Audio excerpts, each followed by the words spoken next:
Isaiah 41:10. So do not fear, for I am with you. Do not be dismayed, for I am your God. I will strengthen you. I will help you. I will uphold you with my righteous hand.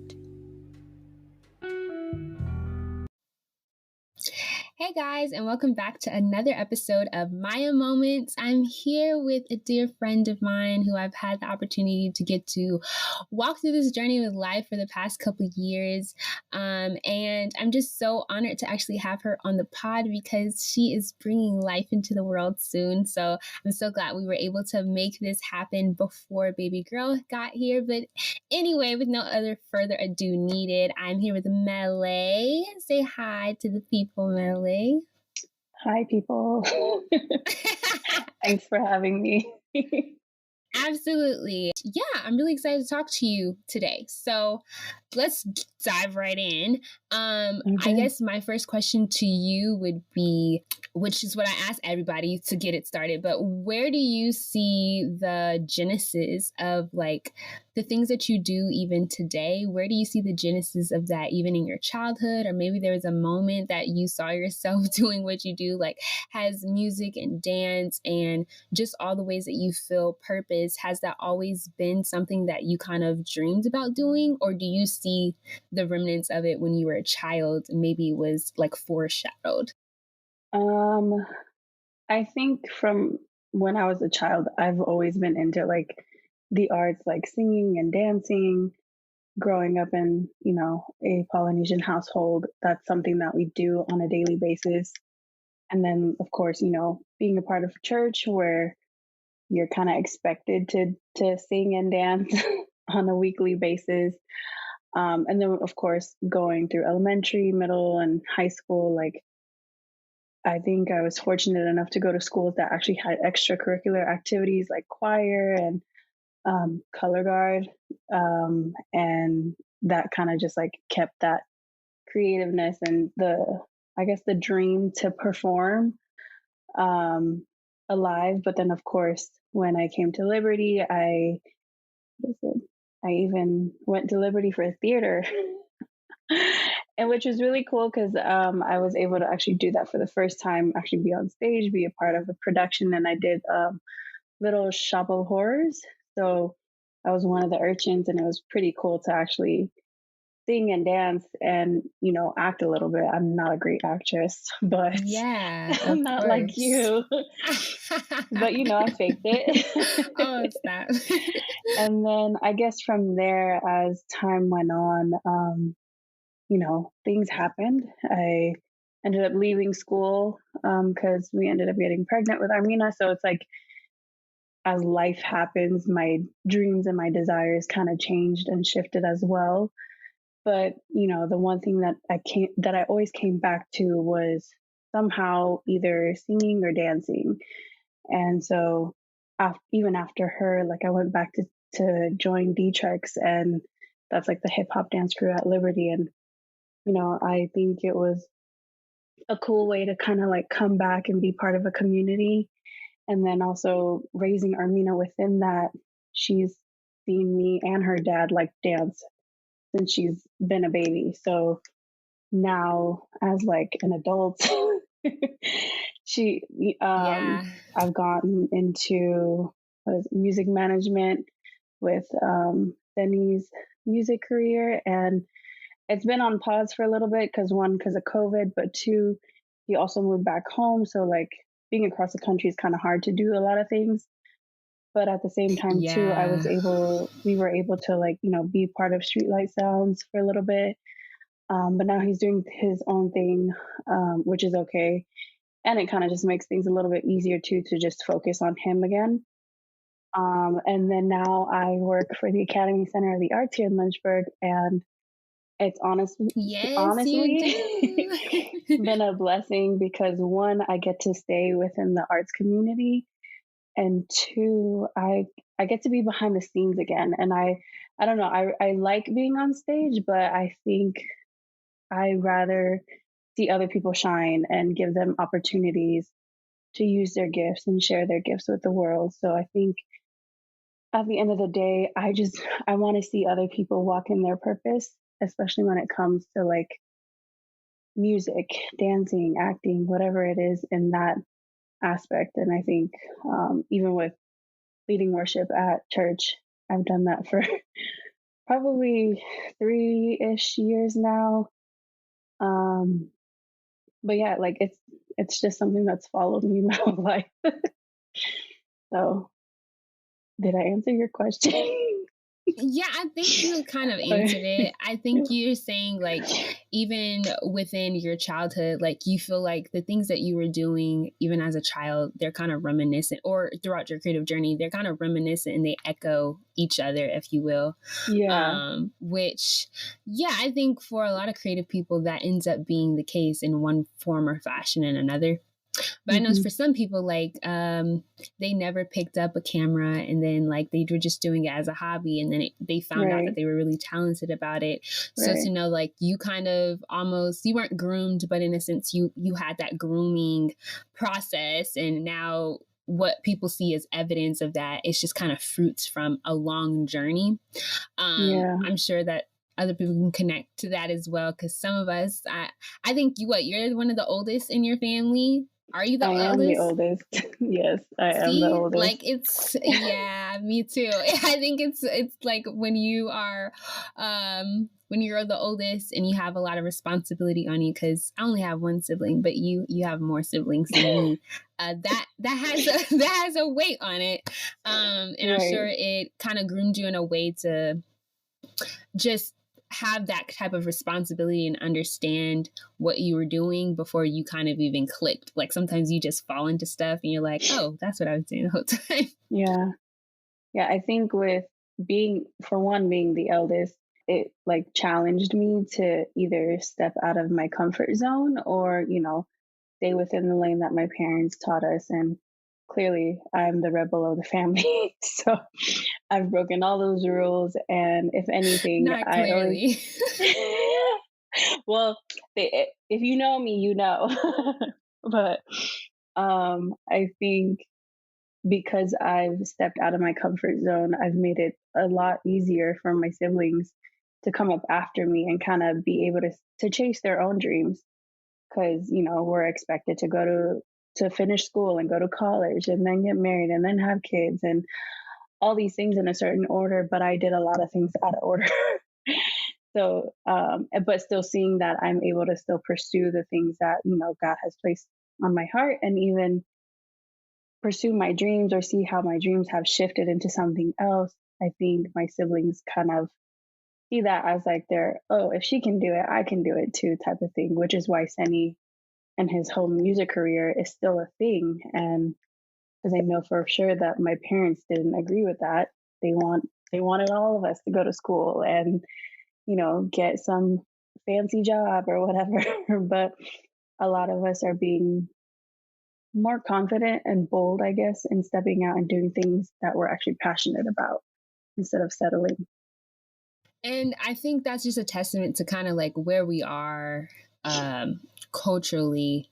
I think a lot more people are betting on themselves before they bet on like their education or anything else to be the way that they get to where they're going. And that's encouraging. It's scary. I think talking about the candid and transparent truth, which is like sometimes the obstacles in the way are going to be your parents who aren't going to be as supportive or agree with the choices that you make, or maybe it's finances, because just because you have a dream and you're trying to make it happen doesn't mean that that's going to translate to your bank account or translate that the value that you feel that you bring to the table, people are going to value that in those ways. And so that's a very chippy like subject to break down. But you did highlight on something that I would be remiss not to talk about. I think when you got pregnant with Armina, and if you guys don't know Armina, she's like the coolest kid ever. But I just think seeing you in parenthood has been like honestly really it's been really inspiring for me. And I know, you know, the part of the village that you have, they probably have been able to tell you those things, but just seeing like how Armina, she's not necessarily kept away from certain things. Like, I know as parents, it's probably hard to decide, okay, is this event meant for her, or should I take her there, or how am I going to find a babysitter? I can't go to that event. Yeah. But she's like really been around for pretty much, like, Armina's like the coolest kid ever. Like, she can like have fun. Literally, she can have fun with her parents. And I think that's really rare that you see like parents grooming their child to have fun, like in those ways, and that they can have that bond and that relationship even at a young age. So like, what goes into like, what have you learned or what have you like kind of just made the choice of doing as being a parent to just like foster that? Because I feel like it's not really, I don't see it a lot, or I haven't seen it a lot. So is that a choice that you saw someone else make that you kind of like took it as advice, or is that just a choice you made as parents to like be instrumental for that for her? Yeah, I think for one, it was more so we don't have any other options, so she has to go with us type of thing. Of course, we wouldn't just take her to some bar or a club. Never. No. If it was clearly not, you know, age appropriate. But like she's, you know, with all the concerts that the boys have put on out here, like she's literally been at every concert and show, every, you know, what is it? Listening party. And, you know, and I think looking back at it now, it's like, wow, she's really gotten to experience a lot of things that I didn't get to experience until I was an adult. So it's almost like, wow, you have lived life and you're only 8 years old. and it's cool too. Like she's traveled to so many places. And I think just being able to experience art like firsthand and different cultures and experience different people, I think she'll look back at it and be like, oh wow, my parents didn't shelter me, or you know, I didn't get to do this because I was a baby or whatever. So, and even with this job now, like it's such a blessing because I don't have to worry about finding a sitter, because they let me bring her to work, especially during the summer. This has probably beautiful. Been the most stress-free summer ever, because one, I get to put her in camp if I wanted to, but two, she can come to the office with me, or I can work from home, and they're totally okay with that. So anytime like we have events or like shows, concerts, she gets to go with me. So it just continues that cycle of being able to see things firsthand and to be able to experience the behind the stage and in front of the stage. So I think as a kid, I would be, you know, I hope she remembers all of this stuff when she gets older, because it's not a lot of kids get to do that. And she's so cultured in so many different ways. Like the culture that she has in her DNA, for one, like she's Tongan and Liberian. Like those are very like strong roots and strong cultures, and so rich. And she's like evidence of that when you look at her, just one of the most beautiful kids you'll ever meet. And then she has this like fierce, like just strength about her that I think she had even when she was little. Like over the years that I've gotten to know her, she's always had this strength, and it's almost like, I know she's not always sure of herself, but she's confident in the way that she walks into the world, and it's beautiful to see. And I think like she doesn't understand how cool she is. She probably doesn't. She doesn't realize like all the other kids do not get to be like going to the concerts and like got lit community around her like she does. But I know when I think about my childhood and things of that nature, and like why am I the way that I am today, I go back to those places like, oh, I was like kind of groomed in this. Like I didn't even connect the dots. So regardless of the journey that she decides to take in life, whether that's like being creative in the way that she's been exposed to or not, like that's really cool that she gets to say like, oh yeah, my first concert, I was like 4. maybe younger, like she's been there. Okay. She's gonna be very critical of art. None of these little rappers or nobody out here can be like, yes. Oh yeah, I got you. No. Oh gosh. No. Okay. And you know what's funny? What's funny is she actually knows she's already doing that. Like we'll go, we'll randomly be at a concert or something, and if something sounds off, she makes a face. So it's like I can't even like hide that because we look at each other and laugh. So she already knows what is good and what is bad. So exactly. Now, do they really put this out? Like, what is this? Do they really do this? Wow. Right. And and kids are blunt, so kids don't care. They don't have any filters, so they will hurt your feelings. Goodness gracious. Okay, so in your journey you talked about how you had initially became a theater major. What went all into you declaring a major that was creative? Like you said culturally that, there's an expectation at least that you get a degree that might actually set you up for success in terms of a job. Truly the reality is it doesn't matter what degree you get nowadays. There's no guarantee you're going to get the job.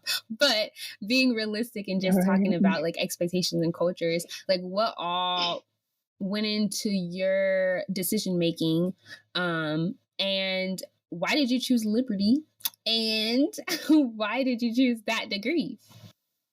I chose Liberty because it was the farthest school from California. I felt that. I really wanted to leave home. But at the same time, too, my dad actually went to Liberty. So he was more at peace with me going somewhere where he was familiar with. So, when it happened, I was like, oh, I'm going to Liberty. So I got to go somewhere where he actually approved of. And at the same time, too, I got to go away from my family, in which I think has helped me kind of become more independent. Because I think if I had stayed near home, I probably wouldn't be where I'm at now. Like I would have just gotten too comfortable or settled for some, the typical jobs that a lot of my family members have. Not that it's a bad thing, but I probably wouldn't have, pursued something that I was actually passionate about. And theater, I think I wanted to put the two, dancing and singing together.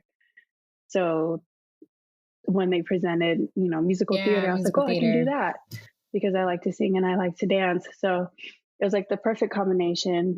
But of course, I think now you can pretty much make up your own major. But that was why I was drawn to that, because I was able to combine the two things that I actually really enjoyed and loved. That makes sense. Yeah. When I went, I didn't realize anything that I was doing. I just made the decision to do them. And then after, now looking back, I'm like, oh, interesting. Not that I wasn't sure of doing theater major, but I didn't realize what actually studying theater all was. I just knew I wanted to do some type of acting major because that's what I felt called to. And I'm glad that I did. I grew a lot in it, but I absolutely could see the reason why you would have chosen musical theater. It absolutely encapsulates what you do greatly. So it makes sense. Okay, so I know you've been candid about this in the past, and I'm interested to just know, I don't know, where you're at in your journey of motherhood, because I know when you kind of briefly talked about it, you had, you were a part of school, you stepped away from school because you had gotten pregnant. And I know that you did poetry, you were doing spoken word or poetry for a time. So was that something that you had always done, or was it a place of comfort almost that you were able to journal during some times that you just needed to just empty kind of yourself? And then how do you feel now? How is this season of pregnancy been compared to the last one? And have you learned anything or would you like give wisdom to anybody that may be kind of where you were at in those seasons of your life? Yeah. I think with becoming a mom at 21 and, out of nowhere, it was definitely more disappointing in myself, or, I was Right. disappointed in the things that I chose to do. Of course, everything had consequences. Um, so I didn't enjoy that season at all. That and looking back too, I Right. wish I would have. Like, I don't have pictures of me pregnant with Armina like that. I didn't do a lot of things because I just felt a lot of shame and guilt. So it's like Ooh. I had to hide, and especially going to school at Absolutely. Liberty, that was like a big no. um, so it was like I had to one, figure out how to keep going with school, and how to not show that I was pregnant. I did poetry, and I think from that it was just my way of kind of like expressing how I truly felt and sharing my story, because I didn't realize that a lot of other moms and single moms at that related to it. And I think just being able to be transparent about it Yeah. helped me heal, and it helped others heal. I didn't realize how a lot of people would be touched by my story or even be able to relate to it, because coming from a very traditional conservative home where you're expected to do things in a certain order.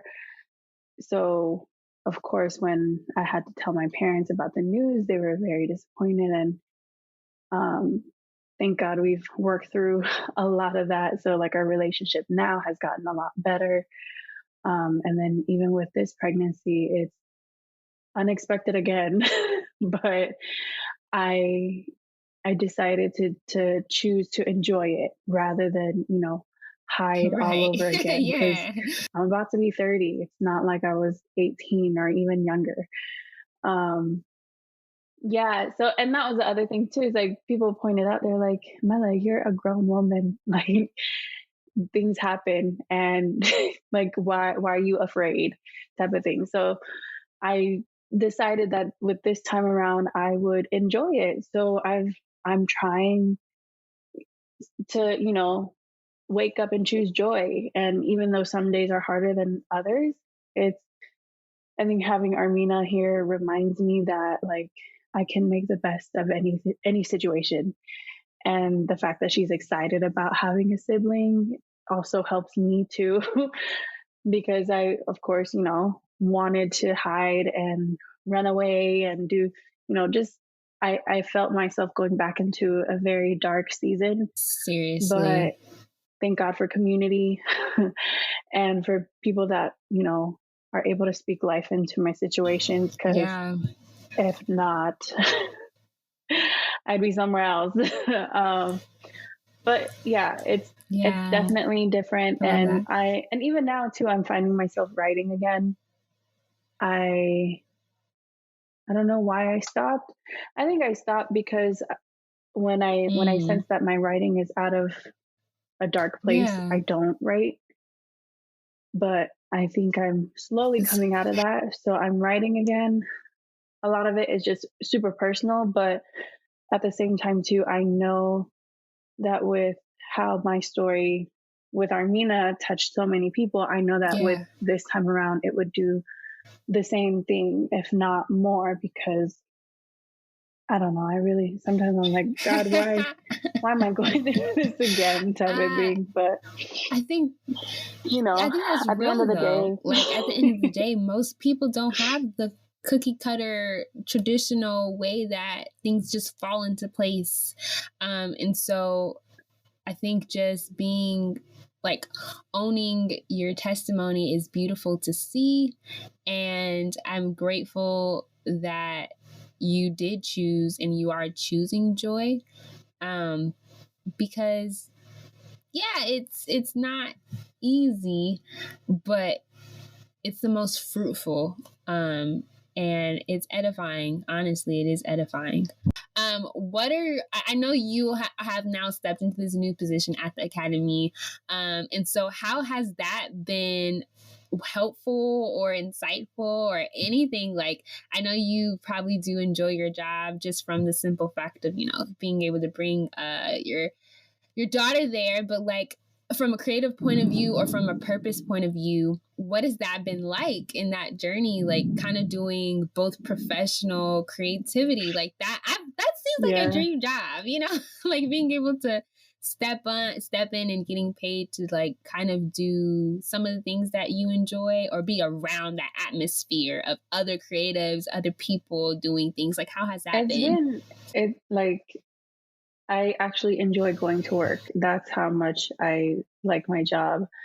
And from my position specifically, I work closely with our education team. So I learned a lot about what we offer, and it's not just putting on shows or hosting, touring companies. We actually teach classes. We offer classes, Right. especially to the community and kids who can't afford to take art classes. So this past spring, I was actually in charge of this program called Plates and Paints, where we provide basically a dinner and an art lesson. And we literally provide them with everything, and it's completely free to families. So we try to like help out the low income families. So it's been really cool to, teach them the basics of art and paint and color theory, and also teach them how to cook a nutritional meal. And so I think being able to see that and do that firsthand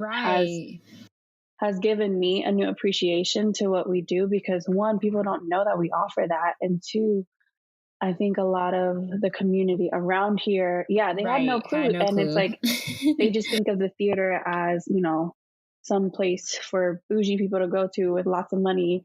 But like, we have programs and we have scholarships that allow people who can't afford it to do things. And and that's like a big part of my job. So it's like giving back to the community, connecting with the right community leaders to make sure that they know we have these things to offer. And if not, how can we work together to kind of, come up with a solution? So it's been really cool to work behind the scenes and see that and see the families actually enjoy the things that they get to do together, and not have to worry about paying, an arm and a leg to do something, when, everybody should be given the opportunity to see a show for free or take a class for free, even receive a meal. And like, when I tell you we provide everything for that, it blows my mind. But at the end of the day, it's like, I feel so good about myself, because it's like, we literally give them all the kitchen supplies, all the food, the ingredients, all the art supplies, and it's really cool. And then at the end of the day, the kids are like, oh, I really like this meal, or I really like this picture that we painted. So it just makes my heart happy that we get to actually help them and see the outcome of that. Like, you're educating them about the arts, which is a lot of times something that low income and people that are lived in impoverished areas, or just due to a lot of different circumstances, they're not always privy to get just a simple color theory or art theory class, which could be very fun, or it could be like just a seed that's being planted there. But also on top of that, like providing a need for another need, meaning like a physical need that they may be hungry. So just being that if they're hungry, they're not going to really take in this full moment. But like, if we provide the meal, they'll be able to eat, they'll enjoy their meal, and then they can learn something that will actually might be something that might bring them joy, might bring them a career, might just bring them some type of like solace in whatever, whether it's happy times or sad times or in between. Like, that's beautiful. I wish that my community had that. And I talk about this as well. Like, I feel like learning about theater, the culture about theater, I think a lot of people think I would know more because like I'm from the San Francisco Bay Area, but I learned the most while I was Right. in Lynchburg, honestly speaking. And like you would think bigger cities had these type of like, and I'm not to say that they don't. I really haven't seen any. I've researched, I've tried to like fill in the gaps, but I haven't seen the type of education or just the type of like community that I've found like in the arts community down there in Lynchburg. And it's beautiful, honestly, like to see the ways that people are able to connect with theater, especially like people that aren't white. Honestly, I feel like people that aren't white is usually what you see a lot of in the theater community. And it's kind of hard to see any person of color or a person that is Black like in those positions. So to see like those communities be represented, like Into the Heights, which you were a part of at the Academy, and like the other shows that I've seen, it's really beautiful, and I'm thankful. I personally, I'm a fan of the Academy. I really love the Academy. They kind of gave me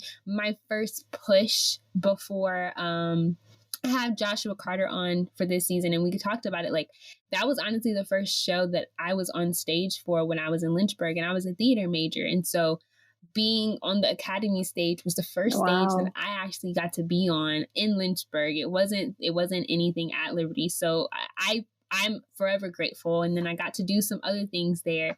But it's just like I don't think that people in the arts understand how much in the arts community the Academy is just like a hub for so many artists in different disciplines too, beyond acting. But yeah, it's beautiful. Yeah, I think with leaving the Liberty bubble and then kind of shifting careers into this, it's really, I didn't realize how a lot of people love the arts, and two, the opportunities that not a lot of people know of because, you know, they don't have people there to represent themselves. And I'm so glad that, you know, my director is a Black woman and I get to work literally right under her. And it's been so cool because not only has she like taken me under her wing, she continues to like give me gems throughout the work week of like, you know, how to behave in front of rich white folk with a lot of money, and even when things are, you know, even when things are not going as planned, you still got to put on that face and pretend like it is, and we will fix it.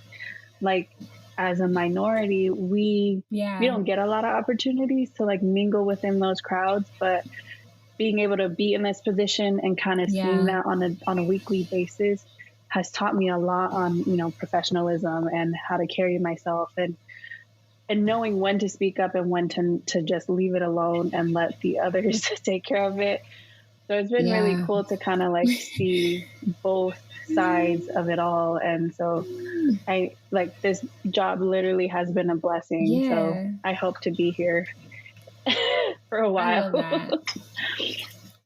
I love that for you, though. I love that for you. Okay, so what does being creatively purposed, like when you hear that, like what does that mean to you, or what comes to mind when you think of that statement?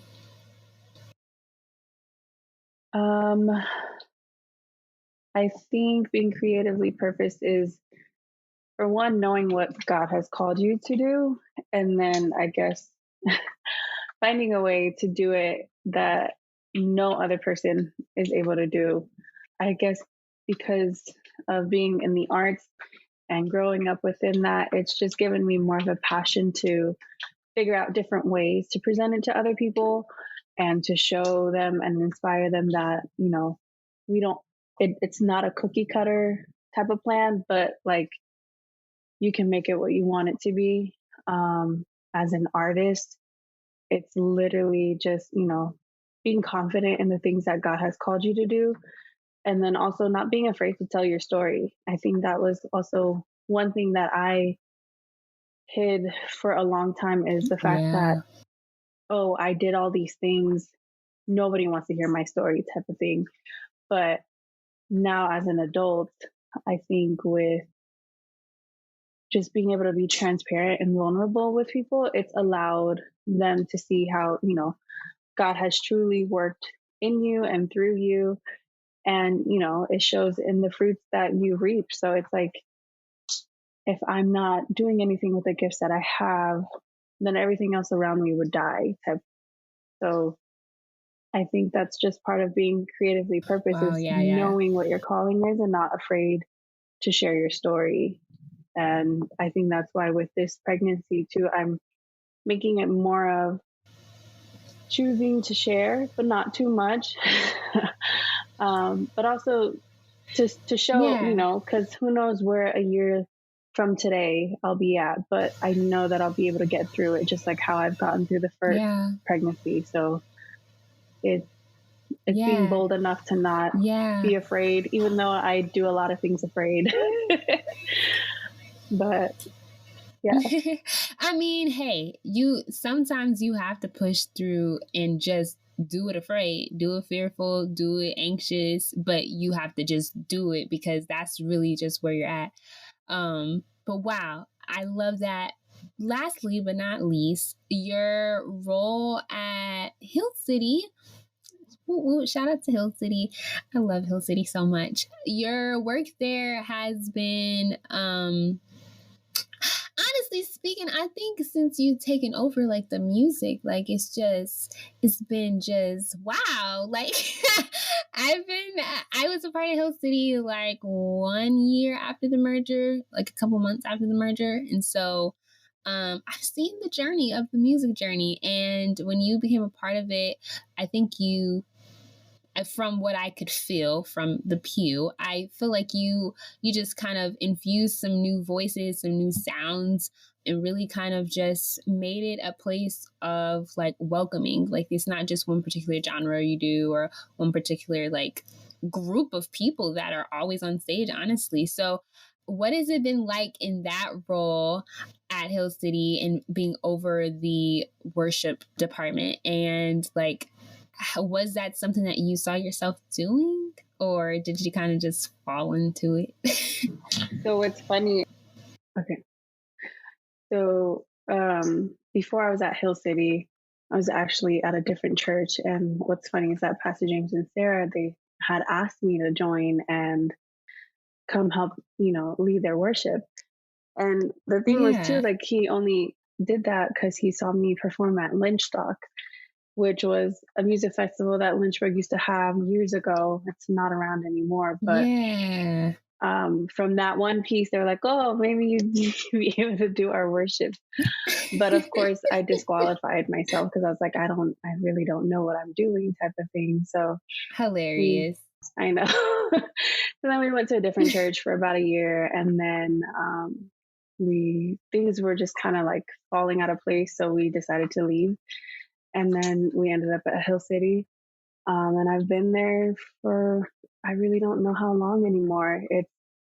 Been a It long was, time. yeah, it's been a long time. So like I think right after the merger, and then we went through so many different leaders, and now we have Pastor Jeremy as our worship pastor, and honestly, he's taken the team to a new level. So you saying that I did that, like, Yeah. no, that's not me. But Oh, it's been okay. Well, really cool. give Pastor Jeremy his flowers. Right, right, because he's the musical genius behind it all, and I honestly couldn't do any of that, but I'll recruit people. um, Hey.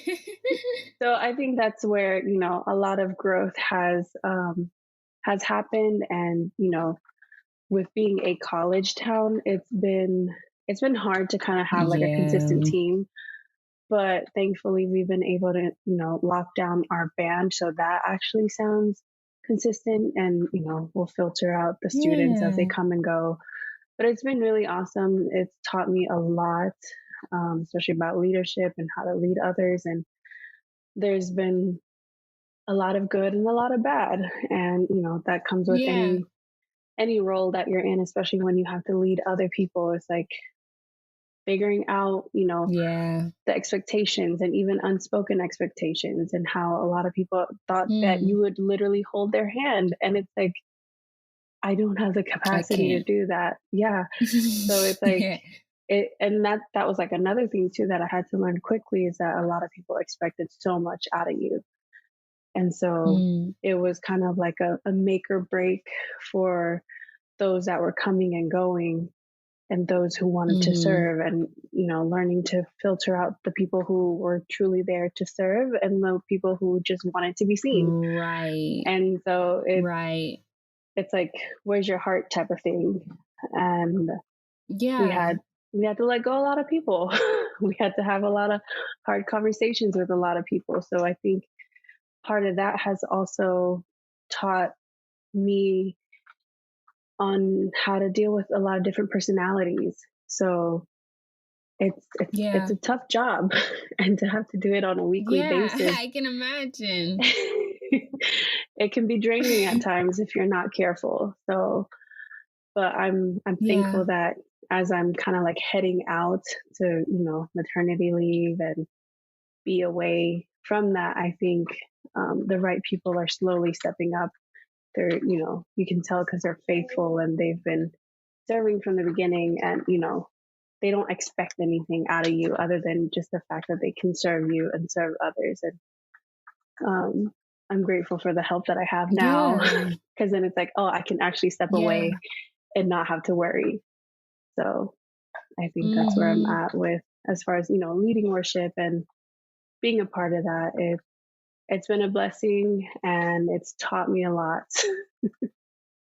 No, that makes sense. I can only imagine doing leadership in ministry in a church is it's not for the weak or the strong alike. So you really have to lean into the Lord and the Holy Spirit to help you lead, because you have to be mindful of, you can't just, you know, go on tangents or like do everything that you would want to do in the flesh. You have to check yourself about how you lead, at the same way that you have to be mindful and a good leader and a good like cultivator of community, even when things aren't going that way. So kudos to you. God bless you and continue to bless you in that area. Thank you so much for coming on. I'm don't be a stranger. I think we'll have to have you on again. But I just think it was such a timely podcast episode to just have you on to talk about your journey and what it's looked like for you. And honestly, if you have anything else you would like to like add to the conversation, or you want to leave us with something, please feel free to.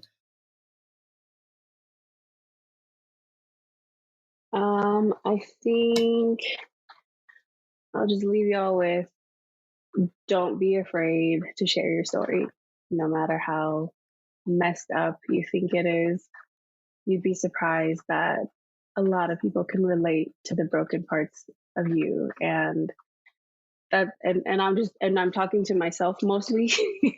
But I realized that has been like my saving grace of sharing my story and being able to see how far I've come from it. So I hope that you get nothing out of this, that you can, you know, walk in your purpose and be bold about sharing your story, even if it's not perfect to other people.